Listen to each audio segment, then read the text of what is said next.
Okey, baik, insyaAllah hari ini kita akan menyanyikan lagu Al-Adawatul Manziliyah, iaitu barang-barang rumah.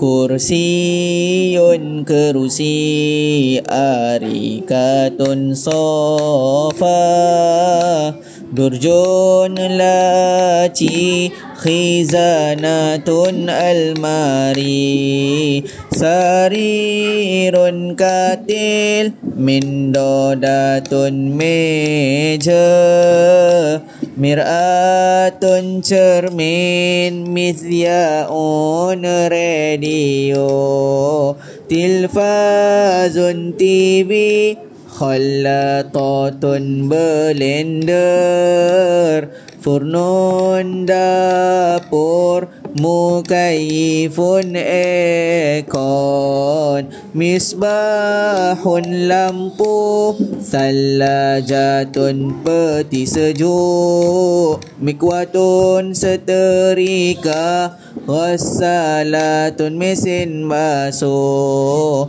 Allahu Allahu Allahu Allah, Allahu Allah, Habibi Rasulullah.